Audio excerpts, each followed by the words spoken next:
Nggak tahu tuh kayak kertas itu Mang uang Mang itu. Karena emang dari awal udah disebutkan yang dibilang 10M, di bawah tuh nggak tahu itu, nggak dihitung, udah pokoknya asal dicauk. Saya juga sok Mang sok takut, gemetar saya tuh. Wah ini berarti JM saya berhasil, saya bilang gitu kan. Oh iya, dia tuh kan banyak sekali beselnya, dia tuh punya jimat-jimat, punya juga kayak besi kuning itu yang dibuat kayak keris ular naga gitu. Ada kulit macan yang ditulis pakai raja. Dan saya tuh betul-betul sekarang tuh posisi lagi yang bertobat, betul-betul sobat nasuha ya Mang semoga saya juga masih punya kesempatan diampuni. Dan anak-anak saya bersyukur mereka memahami Mang mereka nggak ada dendam. Saya juga cerita, mereka kan tahu dari ini, selama ini kan mereka nggak tahu kelamnya kehidupan ibunya. Tapi setelah saya tampil di sini, mereka tahu, tapi mereka nggak menganu saya, nggak, mereka cuma, ibu kasih tahu ibu. Dia kan merasa gini ya, ini mama beneran apa enggak gitu. Ya itu kan cerita hidup mama, dia baru tahu. Di kamar tua sesajen dan dupa terhampar. Mantra diucap demi memanggil siluman pesugihan. Siluman harimau datang dari dalam bayang, menjawab panggilan dari ritual orang sesat. Berikan aku rezeki yang tak kasat mata, bisiknya lirih pada sang Raja Rimba. Praktek pesugihan pada siluman harimau ini dijalani untuk ketiga kalinya oleh Bu Sekar.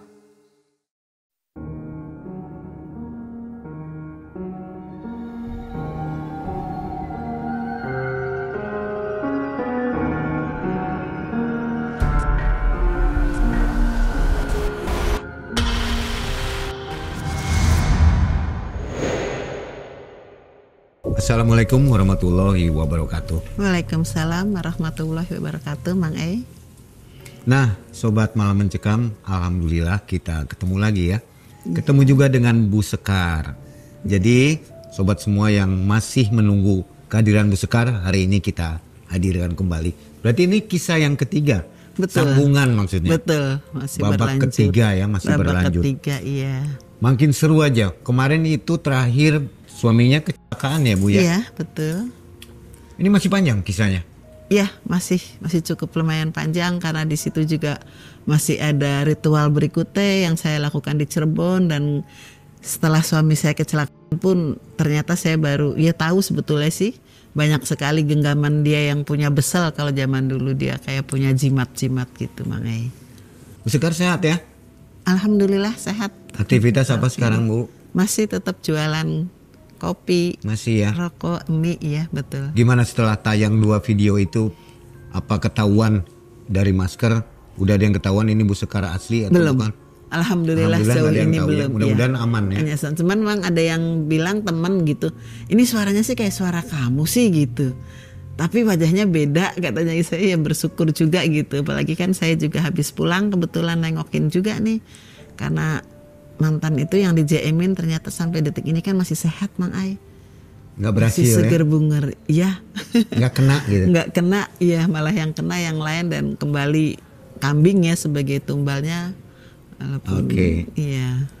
Jadi sobat jangan putus mendengarkan kisah dari Bu Sekar, karena kalau yang ketiga ini nggak ditonton pasti nanti menyangkanya Bu Sekar ini jahat lah atau gimana. Betul, gitu ya. betul. Jadi tonton betul. sampai akhir. Betul. Baik. Mudah-mudahan sobat semua selalu dalam keadaan sehat walafiat. Dan Mang ucapkan juga, doakan supaya sobat rezekinya melimpah ya. Amin. Jangan kemana-mana, malam mencekam, semakin malam semakin mencekam. Bu Sekar.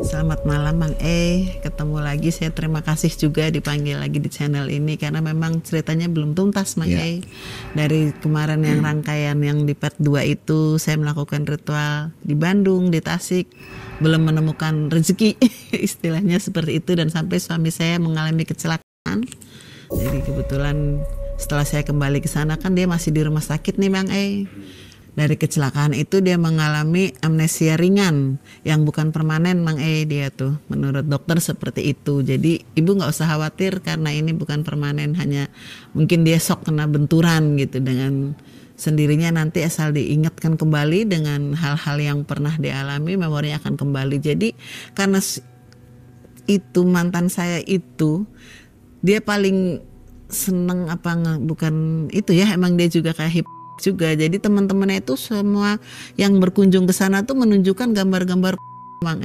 video-video gitu ya.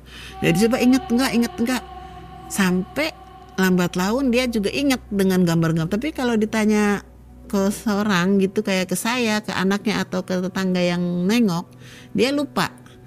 Kalau dikasih gambar-gambar itu dia dengan tersenyum, iya ya, seperti itu aja. Tapi memang belum bisa merespon ke sepenuhnya.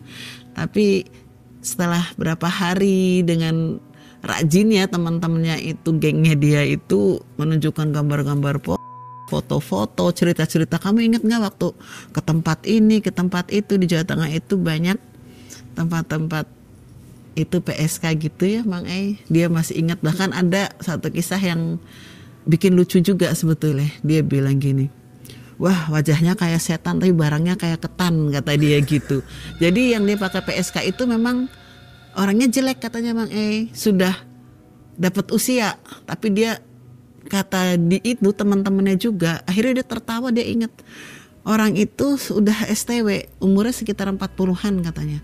Tapi dia mainnya hot banget sampai bilangnya, kalau bahasa Jawa, awas ya kalau kita bilang, awas kalau sampai pelanggan saya nggak minta tambah jangan dikira saya, kata dia gitu.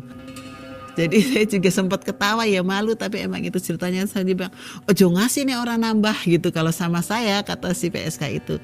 Walaupun saya udah begini jangan tanya ya kalau sampai nggak nambah, kata dia gitu. Setelah 3 hari, 4 hari dia dibawa pulang, dia mulai inget ya ketemu anaknya. Tapi banyak sekali memang teman-temannya itu selalu menceritakan hal-hal yang gitu. Karena sebagian, nah ada juga perempuan yang selingkuhan sama dia, dibawalah sama temannya. Dia minta izin juga ke saya. Ya nggak apa-apa, kata saya, memang demi untuk kesembuhan saya juga biar cepat pulang. Kalau dia udah sembuh lagi kan, saya masih dalam proses perceraian nih Mbak tapi kan belum ketok palu. Ya udahlah, saya masih merawat lagi karena ada anak saya juga di sana. Setelah 1 minggu saya di sana, hari ke-8, ke-9 saya pulang. Dia udah inget, dia udah pulih, cuman luka-lukanya aja dijahit-jahit itu belum sembuh, masih basah luka jahitan, tapi ingatannya udah pulih. Dan dia tuh udah inget bahwa kita tuh belum cerai ya. Iya, kata saya gitu. Nah, kenapa? Itu harus pakai pengacara, katanya gitu kan. Dari pengadilan sini memang gugatan cerai saya selalu ditolak Bang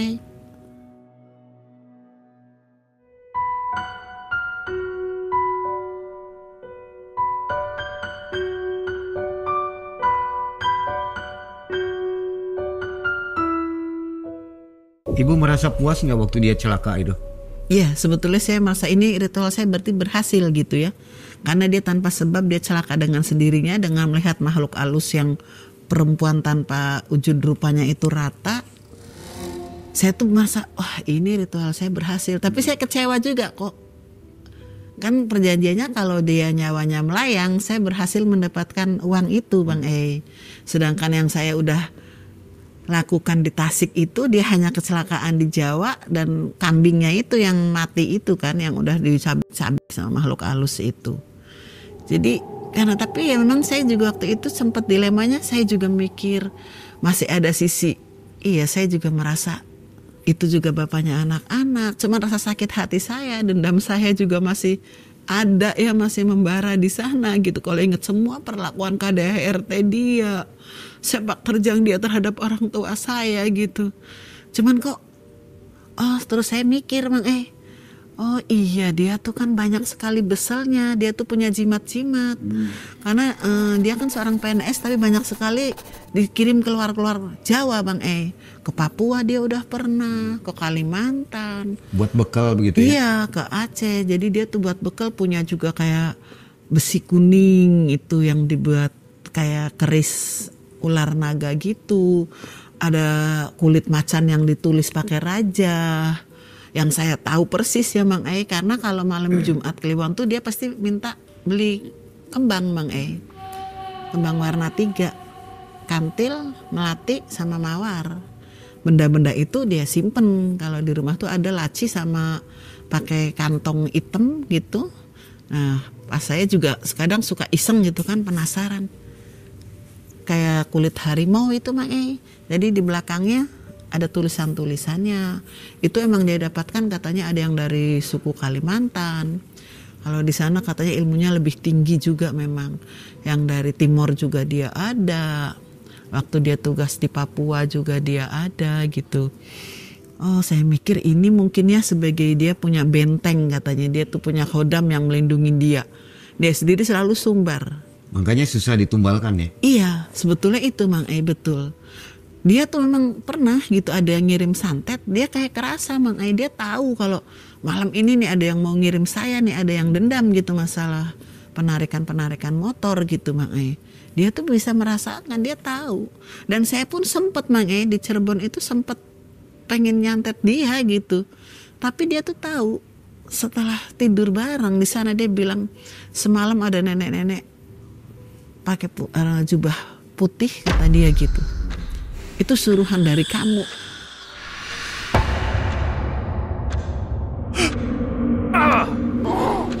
Apa saya nggak sok? Kan nggak mungkin secara logika tuh. Kok dia bisa tahu gitu Mang E? Apa dia punya guru? Apa karena memang dia punya kelebihan gitu? Dia bisa langsung mendebak seperti itu. Saya juga nggak tahu. Makanya setelah dia sembuh total dan saya masih punya menyan putih yang dari Tasik itu, dari si Aki, dia bilang kamu boleh melanjutkan, tidak usah ke Tasik karena mengingat biaya, mengingat kamu juga ninggalin anak, silahkan kamu lakukan ritual di Cirebon. Akhirnya si Nyai ngontek saya Mang E, hei gimana kamu masuk pulang ke Cirebon belum? Iya Nyi, nanti kamu tuh masih ada kesempatan, karena si Nyai kan emang yang udah mendanain kan Mang E yang 5 juta itu ya yang di Tasik. Kalau si Aki kan selalu komunikasinya sama si Nyai sama Abah Toha yang di Bandung gitu ya, dukun yang di Bandung. Nah si Nyai selalu masih ambisi banget dia tuh, karena dia memang merasa udah mengeluarkan dana dan dia juga punya kepentingan dalam hal ini.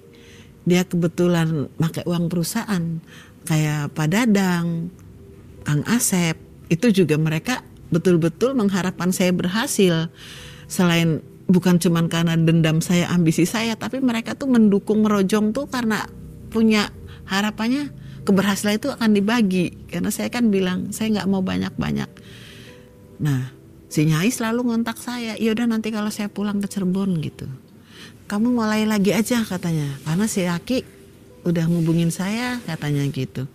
Si Aki nemuin ke Abah Toha, kapan sana itu Ibu Sekar teh mau mulai ritual lagi? Sepenting selama menyan putih yang bawa dari si Aki yang udah diisi mantra-mantra itu masih ada, saya boleh melakukan ritual Mang E. Karena di bagian menyan putih itu katanya tuh sekilo berapa, 20 juta apa berapa harga menyan itu. Jadi saya tuh dibawain cuman berapa lah buat tiap kalau ritual aja. Iya Ki, sana masih ayah di sana di Jawa katanya masih ngurusin karena suaminya sakit kecelakaan. Ya itu sana kegagalannya di situ. Ternyata dia tuh wah bukan main sana orang ini tuh. Bedegong baung, tapi dia memang punya kekuatan yang nggak diketahui. Jadi memang dalam tubuhnya dia itu ada khodam yang melindungi dia, dan itu yang bikin dia jadi arogan katanya gitu. Memang dia juga pernah dikeroyok orang waktu saya masih di sana, nagih ke juragan seleb, dia punya seleb, dia punya utang, dia disuruh orang, dikeroyok orang 6 tuh dia selamat Mang E. Padahal orang itu bawa golok sampai manggil dari polsek. Kepolisian aja sampai geleng-geleng itu. Si orang itu datang ke situ karena diserang, dia bisa selamat. Jadi disitulah dia memang arogan. Si Aki juga bilang, ini mah kayaknya madah susah cina gitunya, tapi cobalah sok diulang, penasaran cina gitu kata Aki. Kasihan juga katanya aja si teteh udah belum berhasil ya teh. Iya, nah si teteh memang hatinya masih separoh-separoh cina. udah bilang sakit hati, dendam, tapi masih ada rasa bimbang cina gitu. Ya ini kan menurut si goib cina ya, karena malam itu teteh ketiduran seperti itu, makanya si goib itu kan untung kita memang udah disiapkan yang kambing 2 itu, ini masih ada kambing 1 katanya. Kalau mau ritual lagi silahkan. Nah cuman itu kan kecelakaan doang, berarti cukup kuat juga gitu dalam diri dia tuh ada bentengnya Mang E. Tapi si Aki juga merasa kasihan juga ke saya, dan saya pun masih rasa dendam itu masih ada. Si Nyai juga mempunyai ambisi biar uang itu bisa balik. Akhirnya saya didorong lagi lah. Padahal itu ya saya udah kesana tuh kan sedikit banyak hati saya tuh udah nggak begitu benci mengebu banget gitu ya Mang ke hal itunya. Tapi karena memang satu saya juga udah janji dan udah nggak pakai dana orang banyak gitu kan. Ya udahlah, saya ritual lagi. Kebetulan ada rumah kosong yang bekas dikontrak di daerah di Cirebon juga sih Mai, daerah laut deh gitu. Setelah saya pulang dari sana, saya naik kereta malam sampai sini pagi. Si Nyai pun datang dari Bandung, bawa pesan dari si Aki, suruh beli kain kafan 2,5 meter, beli bunga warna 7, sesajen seperti biasa, teh manis, teh pahit, topi tubruk, topi itu, dan rujak wuni itu rujak daleman ya, daleman kambing yang disisir-sisir dikasih dibikin rujak, katanya rujak wuni gitu, sebetulnya 7 macam. Saya beli kain kapan, rumah itu kamar itu pakai kisi-kisi yang buat nyamuk gitu Mang E. Tetap kondisinya seperti itu, digelap gitu kan, masih inget rapalannya, inget. Ya udah nanti jangan dari sore lah, kata, mungkin mulai jam 10 aja katanya masuk ke kamar, kata si Nyai gitu. Tapi tolong cina omat ayeuna ulah gagal cina, saya mah kumaha sih cina. Iya Nyai ya. Semoga kata saya tuh gitu. Udahlah itu malam Rebo kayaknya sih, malam Rebo. Siangnya saya udah belanja ke pasar itu. Beli kain kapan 2,5 meter, beli bunga, beli perkuian gitu. Udah tempat itu ditutup lah pakai kain hitam aja, kalau pinggirnya gitu yang angin-angin semua harus ditutup semua pakai kain hitam. Nah ini nggak nyiapin kardus, nanti uang itu akan dengan sendirinya datang di kain itu, kain lawon putih. Kalau sampai udah jadi langsung ditutup, jangan dibuka. Nanti dibawa ke Tasik, dikontrol sama si Aki itu. Malam itu saya mulai jam 9 udah suruh mandi keramas, mandi air bunga dulu. Saya juga mandi air bunga, udah beli lawon, pakai dipan. Kebetulan itu kan rumah kosong nggak ada kasur, jadi bekasannya dipan aja gitu, dipan. Ya saya nggak usah pakai kasur, digelar dipannya, si lawonnya digelar. Saya kembali duduk di tengah. Biasa saya merapalkan lagi, ya itu cuman wirid aja, berapa ribu lah wiridnya itu aja sebelum datang. Para supporter gimana Bu? Para supporter yang hanya di Cirebon cuman si Nyai. Ada datang di situ? Iya, kalau si Nyai datang ya? Karena masih saudara kan, nah, dia juga sekalian pulang nengokin ibunya. Kalau Mang Asep sama si Pak Dadang itu masih di Bandung memantau sama si Aki Toha itu. Saya udah mandi keramas, udah wirid dari mulai jam 10 masuk, biar nggak terlalu capek, takutnya nanti ngantuk katanya. Di sore tidur dulu silakan gitu, jangan banyak makan, kalau orang banyak makan teh pasti ngantuk gitu, kata si Nyai itu. Kamu tuh nggak usah banyak makan cina, nggak cukup minum kerating deng cina. Jam 10 saya masuk, itu rumah kan rumah kos-kosan Mang E. Jadi di situ pun saya sebetulnya mendapatkan kendala banget Mang E. Tetangga, jadi kos-kosan itu pakai tembok tapi atapnya masih satu gini ya, satu kopel gitu. Selain bau kemenyan yang menyengat, waktu mau datang itu diawali bau basi Mang E. Tetangga saya itu kalau zaman sekarang bilangnya indigo ya, dia perempuan, umurnya 45. Dia tuh memang semacam dukun. Banyak juga istri-istri anggota, pokoknya orang umum tuh banyak yang datang ke situ. Kebetulan tuh rendengan Mang E, karena itu kos-kosan satu garet itu 6 kamar gitu ya. Dia tuh tahu Mang E, ya karena dia punya ilmu. Malam itu menurut dia tuh jam 2-an saya masih wirid, itu udah digelar kain kapan, itu digelar kembang-kembang, saya udah bakar menyan terus. Si Nyai mah di ruangan depan, itu saya di kamar kosong. Nah di kamar itu kan ada lemari, karena itu memang kosong, saya nggak tahu Mang kalau di kamar itu ternyata ada benda-benda yang berbau itu, bukan berbau, jadi emang tulisan-tulisan Arab, ayat-ayat, ada Al-Quran juga di situ Mang Malam itu pertama tuh bau bayi Mang wah, bau bayi, terus kayak ada angin gitu. Saya mikir karena ini dekat daerah laut gitu ya, anginnya kok gede gitu. Tapi saya ingat, oh iya ini berarti tanda-tandanya kayak waktu mau di Tasik juga. Di Bandung juga seperti itu, cuman kalau di Bandung di Tasik kan nggak bau banget. Karena yang datang kan waktu di sana kayak macan ya, maung kayak harimau gitu. Yang saya tahu kan kayak harimau waktu yang di Tasik itu, yang di bawah pohon durian itu. Kalau ini tuh ternyata kelelawar Mang yang datang tuh. Kelelawar itu wah, so besar kayak tampah apa gitu ya. Setelah itu tiba-tiba itu di kisi-kisi kawat-kawat yang tempat penyaringan nyamuk itu, yang halus itu Mang dia menggelepar-gelepar di situ Mang sayapnya tuh gini menggelepar-gelepar, kedipan saya dia gini. Mata itu kayak kucing kalau kesorot lampu gitu, ada kayak merah kayak kuning gitu Mang Kepalanya tuh cukup besar untuk ukuran kelelawar normal.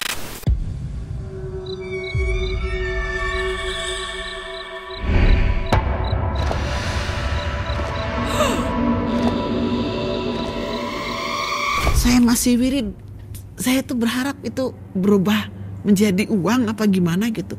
Ternyata menggelepar itu dia nangkot di tempat kawat-kawat angin itu Mang di ram-raman kawat itu.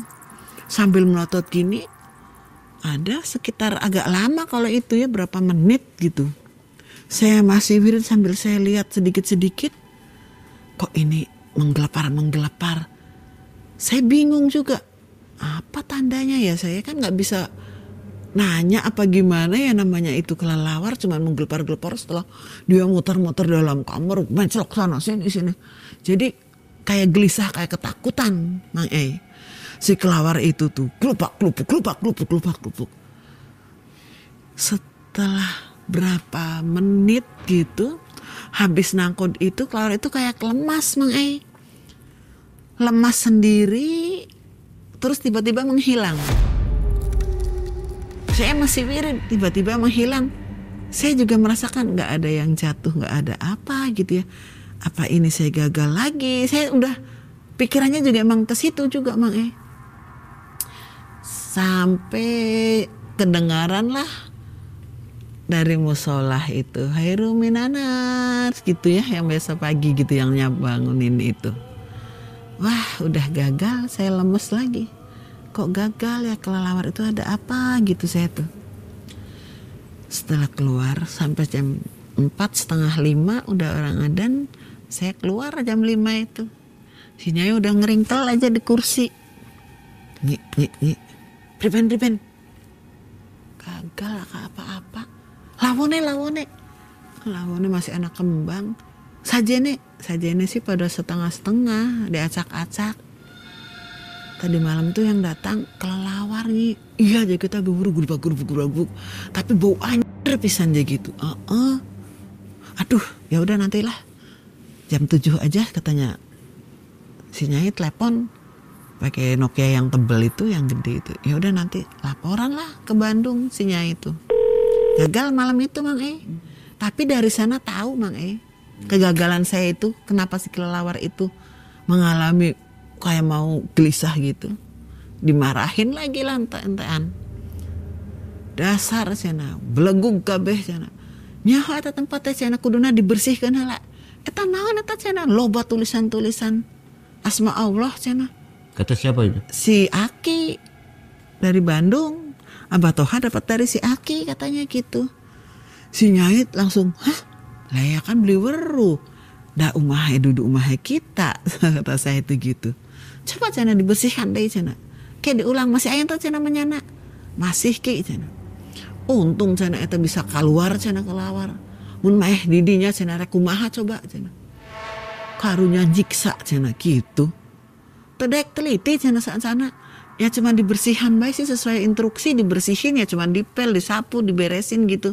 Tapi kan nggak tahu kalau di dalam rak itu ada Al-Quran, ada tulisan kaligrafi di Jadi belakang itu. Nggak boleh ternyata tuh.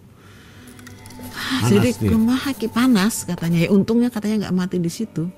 Jadi ya kembali ke yang punya mungkin gimana. Tahu-tahu emang ngilang. Untungnya teh ngilang Mang Coba cina kayak kita dibersihan deh cina, dibukaan deh cina. Naon aya di dinya. Udahlah ya selangkonya ya turu dikit. Saya tidur aja dulu ya wis sarapan dikit tuh kedocang ya. Sarapan lah udah tuh tidur dulu jam 9 jam 10 baru dicopotin itu yang buat tirainya itu yang hitam-hitam itu dicopot.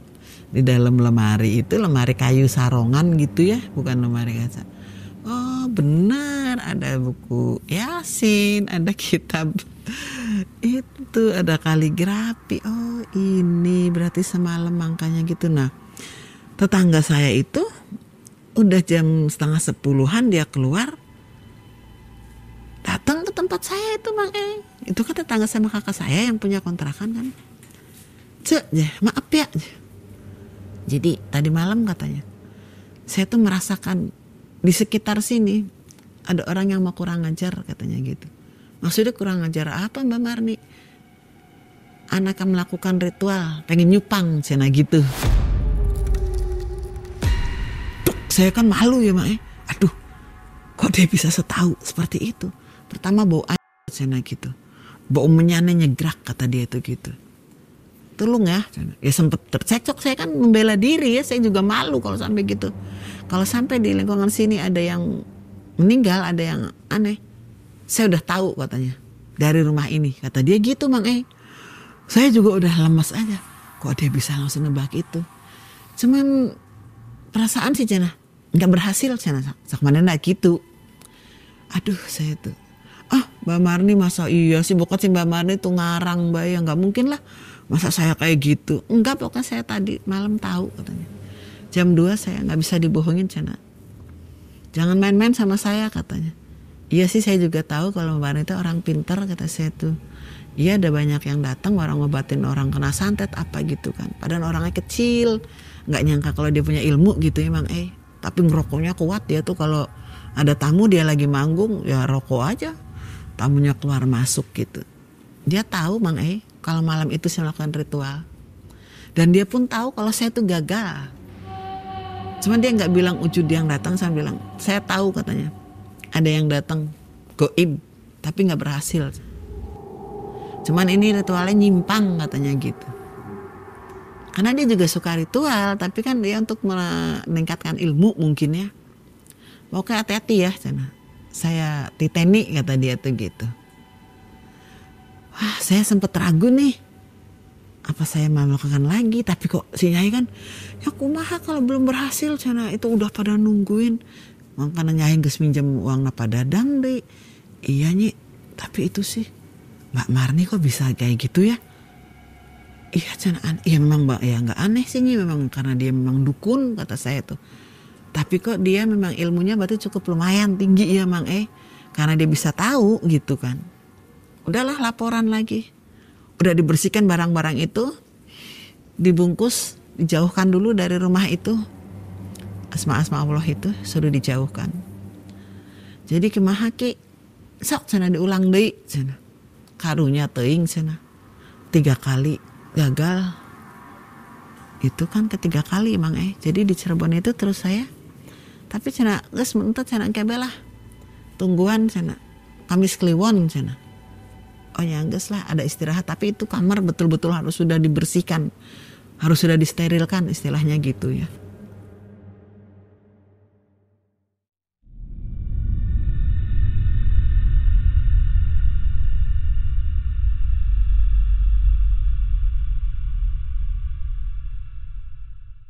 Saya juga ragu kalau saya kembali di situ, takutnya dilalahnya tuh untung si ibu itu tuh ada yang manggil ke Ciledug, ada yang ngirim santet, itu ibu kubu, jadi dia tuh ngobatin ke sana, jadi nggak ada dia itu Mang Dia mungkin 4 hari apa 5 hari gitu setelah Minggu dia bawa pulang.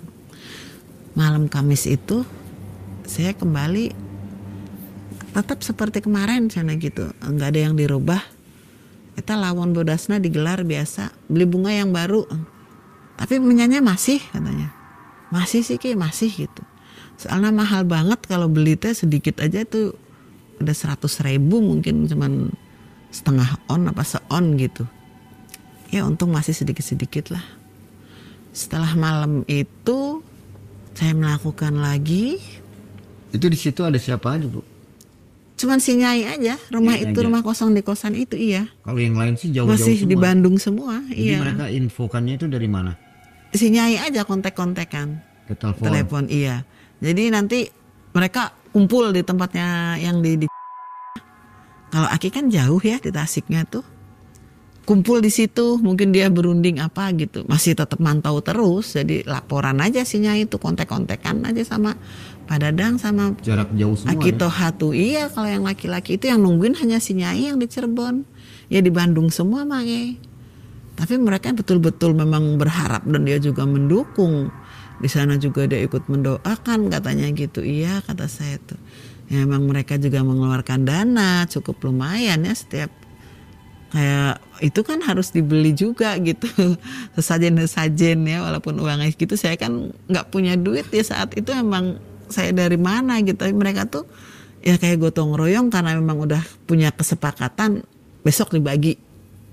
Harapan mereka juga ya harus berhasil gitu. Setelah itu yang keempat berhasil Mang saya juga berhasil, itu juga gemper ya. Saya juga shock gitu. Apa iya ini uang beneran gitu Mang Gimana prosesnya? Sama seperti itu. Kalau ini yang datang bukan kelelawar Mang Jadi kayak makhluk jadi-jadian.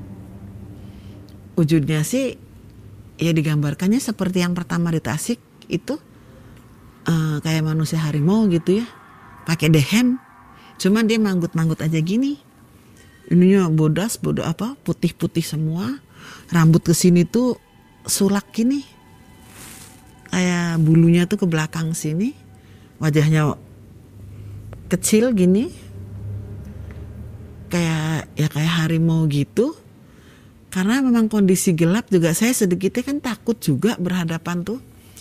Jadi saya cuman gini-gini aja sambil melihat. Dia tuh datangnya gini, jadi kamar itu kayak ada gempa kecil Mang Si tempat balai-balai itu saya tuh kayak goyang. Aduh kok kayak lindu, ada lindu gitu ya. Tahu-tahu brek aja. Asap. Kembali asap itu masih masih ngebul terus. Itu ngebentuk brek gitu. Asap hilang.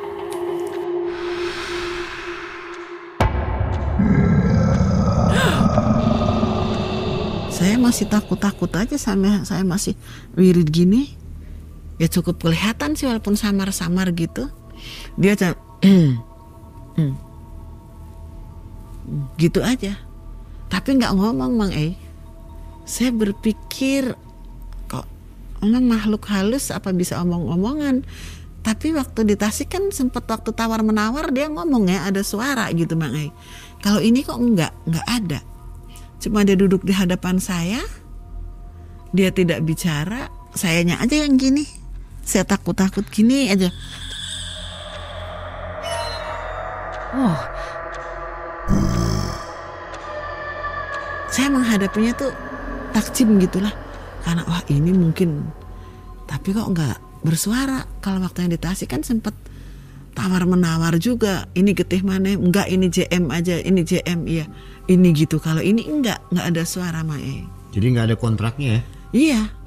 Sekitar berapa menit asap lagi Mae. Asap dingin itu mah. Ngilang. Berapa detik kemudian kayak ada, saya pikir tuh pian asbes itu jatuh ke bawah itu. Ke si lawon putih itu Mae. Ke kain kapan itu gebrus aja. Nggak tahu tuh kayak kertas itu Mang uang Mang itu.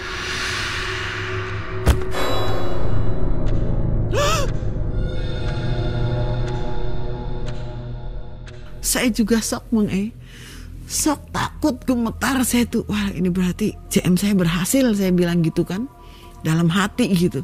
Saya juga bingung, ini saya harus mulainya dari mana, apa sampai saya nunggu adzan saya baru selesai ya, termasuknya itu ritual itu kan udah berhasil. Tapi saya mengakhirinya itu gimana gitu, karena nggak ada instruksi sebelumnya kan, nggak ada pembicaraan gitu. Cuman si Aki kan udah ngasih wejangan kalau berhasil nanti akan dengan sendirinya setelah ditemuin makhluk apapun itu dalam wujud apapun, uang itu akan datang sendiri, ada di hadapan kamu. Kamu terima aja dulu. Dan penting kamu satu, mental kamu dulu. Iya Ki. Ingat jangan sampai kamu lari wujud apapun.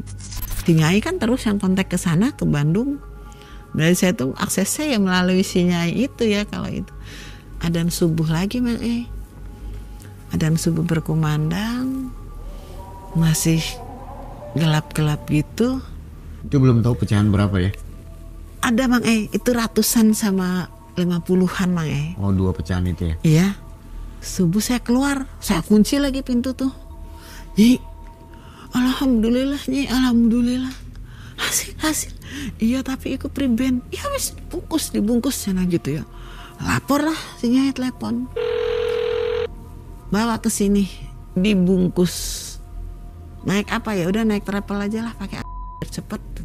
Kata siapa itu? Kata si Nyainya, jangan pakai bus umum gitunya. Langsung berangkat ya, ke Bandung. Dibawa ke Bandung Mae. Berangkat yang pertama, ya udah nanti aja katanya. Yang jam 10 apa ya? Ya udah yang jam 10 katanya. Langsung digulung pakai itu tas parasit itu yang panjang kayak orang mau tenis itu. Saya itu dalam hati juga, kok nggak ada kabar kalau JM saya tewas gitu ya. Ini tuh keberhasilan tapi kok tidak, dia tetap masih ada Mang nggak ngambil nyawa dia. Itu saya juga jadi ragu, ini teh uang beneran apa bukan gitu ya. Saya kan anak saya masih di sana, jadi saya kan selalu mantau gitu ya, tahu kayak waktu kecelakaan kan saya langsung dikabarin, ditelepon gitu. Setelah saya bawa uang itu ke Bandung, dalam perjalanan saya pun nggak berani kan, itu mah nggak boleh dibuka ya. Setelah kita masuk udah ada Pak Dadang, Kang Asep sama Pak Toha itu kan. Si Akim masih di Tasik tuh. Coba cina dibuka terus, Ki punten, ini udah ada di sini kata si Nyai sama si Teteh kata. Ini uangnya bisa digunakan nggak katanya gitu. Bisa Cok, coba dicoba. Jadi asal ngambil aja nih si uang tuh, nggak tahu berapa, dibelanjakanlah sembako, dibelanjakan rokok sama Kang Asep tuh. Ngetes uang ini asli nggak, ternyata laku Mang uang itu tuh. Karena emang dari awal udah disebutkan yang dibilang 10M, di bawah tuh nggak tahu itu, nggak dihitung, udah pokoknya asal dicauk. Saking seneng, saking gembiranya gitu Mang ya. Jadi belum dihitung waktu itu tuh Mang masih disempurnakan lagi di Tasik. Saya juga nggak paham kenapa disempurnakan, sedangkan itu udah bisa dibelanjakan ya. Jadi ya udah seneng-seneng itu tuh, wah beli makanan, beli beras, beli sembako. Pagi itu tuh di rumahnya Pak Toha itu buat istrinya, beli yang enak-enak kasarannya tuh. Udah beli itu masakan Padang. Iya sana di Padang Ampera, coba dicoba sana ke yang lebih besar. Ternyata laku Mang uang itu. Nah setelah itu ngambillah mobil Pak Dadang lagi kan. Pak Dadang kan yang nyiapin mobil carry-nya, Kang Asep yang itu diisi polteng sana. Polteng kesana tuh wah bawa sembako Mang bawa rokok 3 slop Samsung kretek ya. Buat si Aki, buat mereka di perjalanan. Saya juga seneng sepanjang perjalanan, cuman saya masih nunggu kabar juga Bang Kok nggak ada kabar? Bukan saya mengharap kematiannya sih, enggak ya, cuman saya kan bimbang gitu ya. Alhamdulillah, saya alhamdulillah, walaupun ya nggak boleh nyebut alhamdulillah karena itu uang yang nggak baik ya Bang ya. Tapi kan perjuangan saya itu berhasil gitu Bang karena memang sakit hati saya, karena dendam saya, bukan semata karena untuk pengen menguasai harta itu, enggak sih Mang awalnya kan seperti itu. Makanya saya sampai berbuat yang kesekian kalinya men-JM, pernah yang jual janin itu gagal gitu ya. Keberhasilan ini tuh saya masih teka-teki, kok suami saya masih sehat aja Mang Tapi ternyata kata si Aki tuh waktu pas itu dibawa ke sana kan, kambingnya juga mati Mang Kambing itu seperti yang pertama juga, tercabik-cabik juga. Terus sama si Aki udah kita nyampe ke sana, mau maghrib masuk ke kampung itu tuh. Karena emang perjalanannya cukup ekstrim juga ke sana tuh. Berangkat kita dari Bandung tuh habis lohor ya. Sebetulnya sih nggak terlalu jauh, tapi karena curam jalannya, terus hujan waktu itu tuh, kampungnya masih tahun segitu masih pakai bata-bata merah itu yang ditumbuk gitu buat nanjak ke atasnya itu. Nyampe lah kamar udah cina sok ditaruh dulu di kamar. Gimana Nyi cina eta datang nak dalam wujud apa katanya gitu. Saya ditanya lah, diceritakan lah saya seperti itunya Mang ya syukur cina alhamdulillah. Geus teu nanaon cina salaki maneh mah keun cina masih dipanjangkan umur. Ternyata dia tuh emang badannya kebal. Jadi kalau ada goib pun dia bisa seperti punya penangkalnya itu kayak punya kodam yang nyawa serep apa gimana gitunya. Dan nanti kunaknya aku samber nyawa cina dia mah meninggalnya. Udah dinikmatin dulu, nggak usah mikirin cina. Nanti juga saat waktunya mah pasti cina. Leungit manehna. Ini mah belum waktunya cina. Tuh ningali domba lagi katanya. Iya ya Ki. Saya juga belum dapat kabar sih Ki. Udah tapi ini uangnya belum sempurna. Sok cina, itu nggak jadi cina gitu. Dipisahkan. Jadi ada sebagian kalau mungkin kayak cetakan dari Bank Indonesia itu apa belum jelas hurufnya apa gimana gitu. Disempurnakan lagi sama si Aki. Saya juga nggak ngerti apa itu cuman akal-akalan, apa memang belum bisa digunakan. Sedangkan dari awal setelah dari Cirebon ke Bandung kita udah menggunakan uang itu. Ada mungkin sekitar 1,5 juta apa 2 juta ya beli bensin apa digunakan Mang Kita karena udah seneng nggak ngitung lagi, penting udah bisa gitu aja. Sepanjang jalan juga kita ngasih ke orang aja sodaqoh gitu. Ke yang preman itu yang di lampu merah pengamen gitu ya. Tapi kok masih katanya belum sempurna.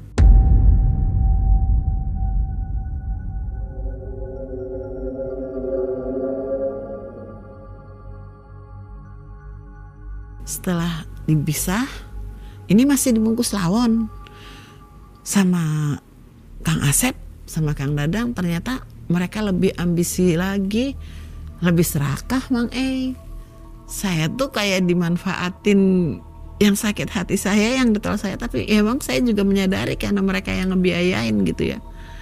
Uang itu tuh ternyata dibaginya sama mereka dulu Mang Yang ini dikembalikan ke si Aki, dibungkus lagi pakai lawon, ditaburin kembang, dikasih minyak cendana apa-apa gitu. Katanya mau disempurnakan lagi.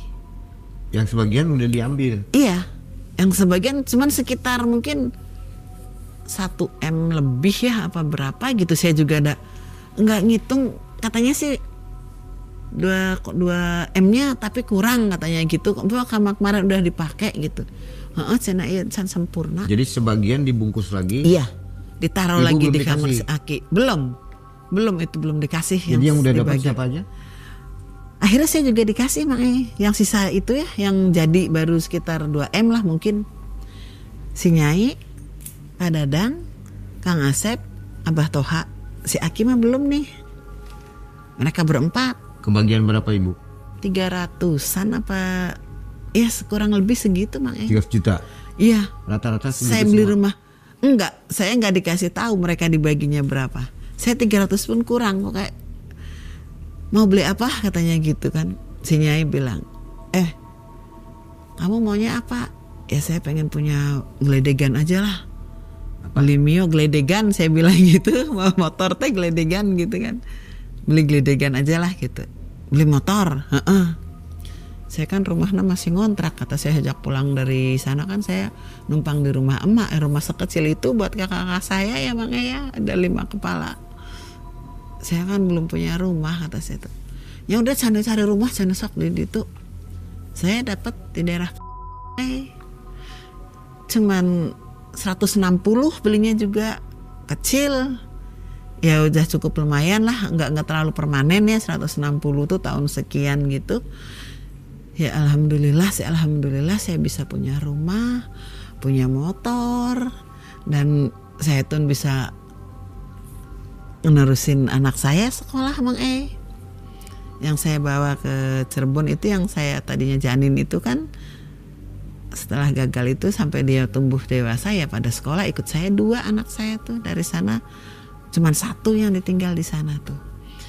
Tapi kembali karena uang itu mungkin emang uang nggak halal dengan cara menyimpang seperti itu Mang anak saya dapat musibah, kecelakaan, motor dipakai.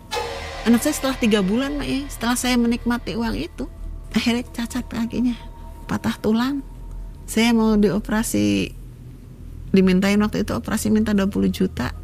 Akhirnya dibawa ke itu aja di daerah Plumbon, ada kan sangkal putung gitu. Ini kecelakaan apa di sana. Motor nabrak truk lagi berhenti di warung. Truk itu lagi makan di warteg di daerah Indramayu. Dihajar sama anak saya. Mau maghrib Bang Umuran berapa anak ibu? SMA kelas 3. Ya 17-an ya. Laki-laki ya? Laki-laki semua anak saya kebetulan.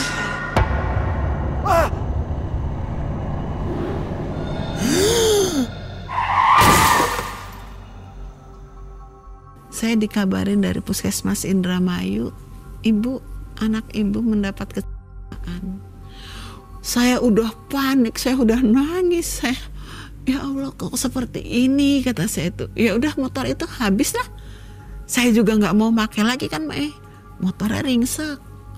Ini saya pun waktu itu bikin surat pulang paksa itu, dipindahin ke rumah sakit Gunung Jati, takutnya kehabisan darah, jadi pendarahan sobek. Ternyata ini dari sini tulangnya tuh remuk Mang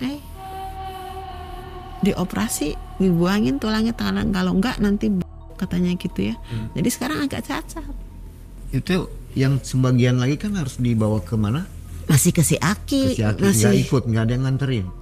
Iya, itu kan ditinggal waktu sama-sama kita ke sana. Setelah dibagi diambil yang jadi dan yang itu masih ditinggal. Kita pulang ke Bandung, uang itu masih ditinggal. Nanti dikabarin katanya gitu. Tapi nggak ada kabar. Nggak ada kabar. Saya nggak tahu apakah mereka yang di Bandung aja yang dikabarin. Saya di Cirebon nggak ikut terlibat lagi Mang sisanya uang itu. Jadi hanya 300 saja? Iya, saya dikasih cuma segitu.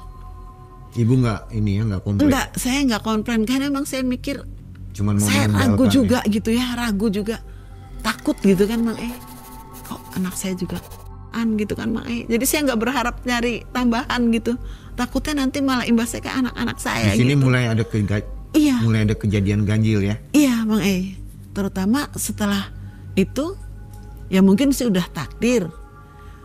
Sekarang emang udah pada nggak ada Mang yang kecelakaan si Asep setelah 40 hari itu. Katanya dia yang paling banyak pakai uangnya menurut si Nyai. Karena dia buat melunasi hutang. Jadi yang tumbal pertama Asep yang kena? Sebetulnya mungkin itu bukan tumbal juga, atau emang itu dari rangkaian ritual itu. Kecelakaan dia di jalan naik motor. Tragis. Iya, meninggal di tempat katanya ini ya, retak. Si Nyai yang di Bandung kan. Saya dikabarin, Cina, ya Allah Cina, kenapa Nyi? Kang Asep Cina nggak ada. Kenapa? Jadi dia keluar dari gang rumahnya, ngehindari orang nyebrang katanya. Dia banting setir, ada mobil lewat, meninggal di tempat. Itu kejadiannya cuman 1,5 bulan mungkin ya setelah dia menikmati uang itu, nggak lama Mang Nah kalau Pak Dadang mungkin dari faktor usia, jatuh sakit. Selang berapa lama setelah Asep? Setelah Asep malah Pak Dadang tuh mungkin 5 bulan apa 6 bulan ya, agak jauh sih memang, setengah tahunan. Kalau Pak Dadang itu sakitnya memang nggak wajar. Tiba-tiba tuh kayak stroke gitu.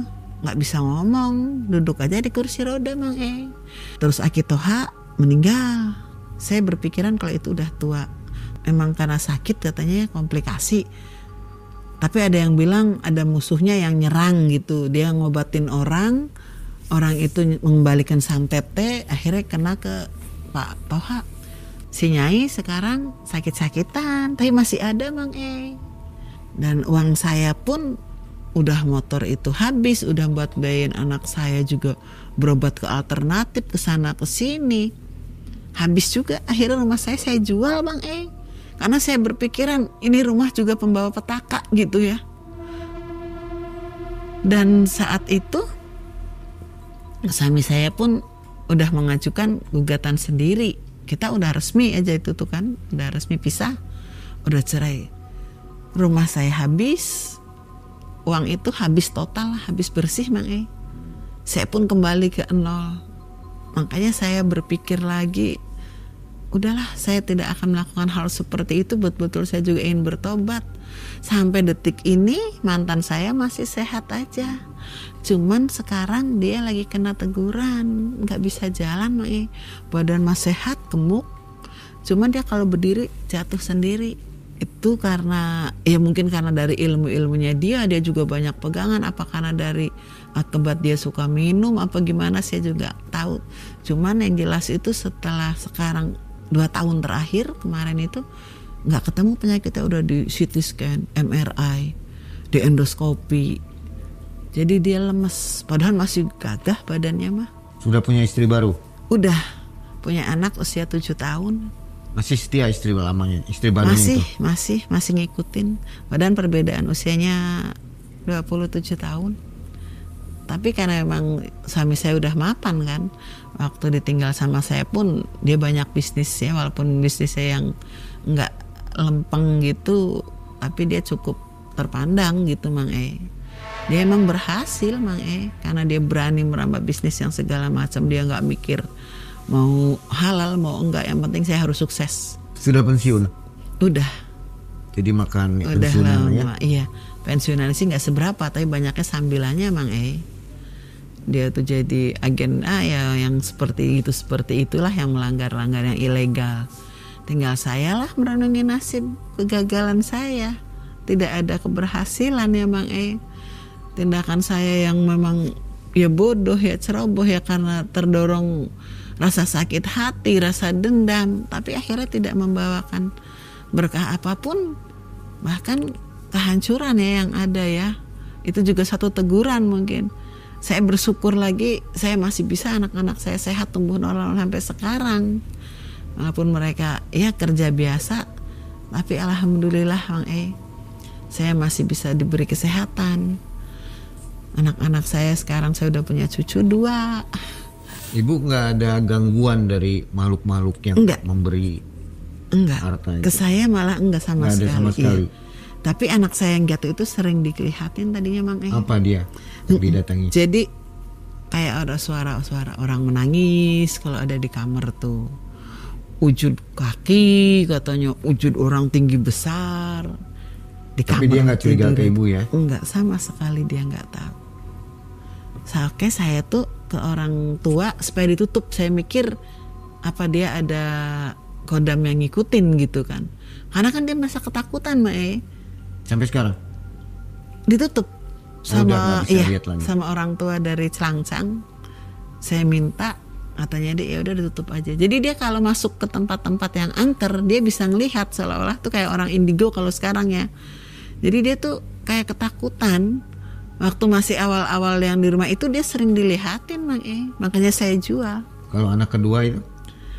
Anak kedua mulus-mulus aja sebetulnya. Iya. Okay. Anak kedua dan ketiga normal. Jadi suami sampai hari ini masih hidup dengan tenang. Masih hidup dengan tenang. Cuman lagi merasakan itu. Nah, bisa ibu jalan. Setelah mengalami ritual itu dapat uang, sekarang pengaruh ke kehidupan ibu seperti apa?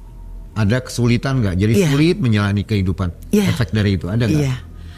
Sepertinya seperti itu Mang ya. Kayaknya saya berpikir juga itu efek dari perbuatan saya.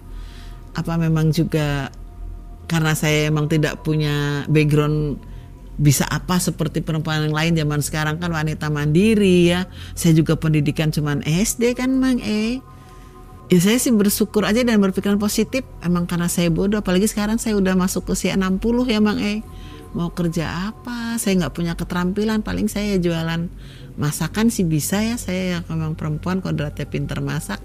Alhamdulillah saya jualan masakan tuh udah berapa kali ikut ke warung jualan sampai sekarang. Saya akhirnya ya warungannya cuman kecil-kecil karena nggak ada modal Mang Ya kayaknya rezekinya tuh agak seret apa gimana katanya orang kalau yang udah melakukan pesugihan itu rezekinya diambil dari yang dulu.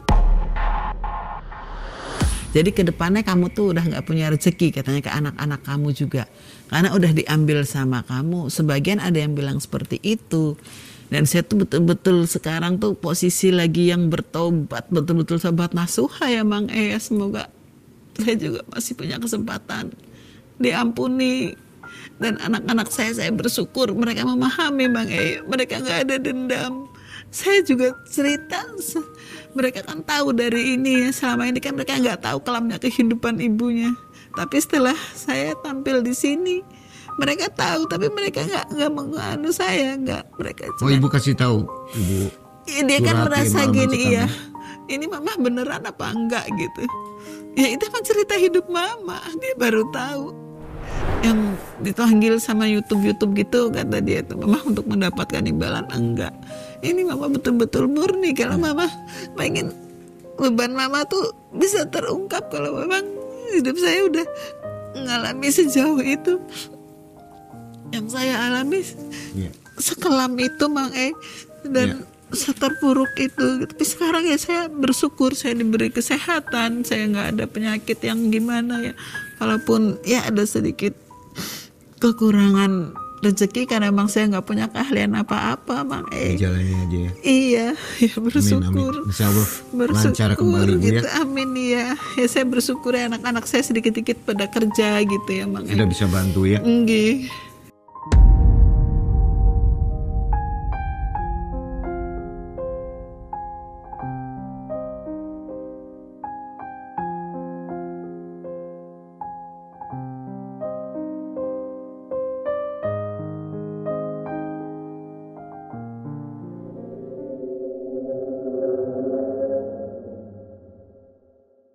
Saya udahlah buat beli beras-beras aja masih sanggup gitu. Saya sekarang kan ambil perumahan Mang di pinggiran kota Cirebon.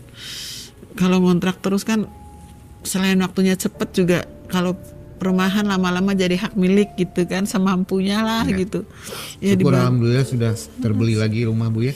Iya, walaupun rumah kecil gitu ya dicicil lah setiap bulan. Saya ngangsur anak-anak saya kan selalu menanyakan apa benar itu yang terjadi gitu kan.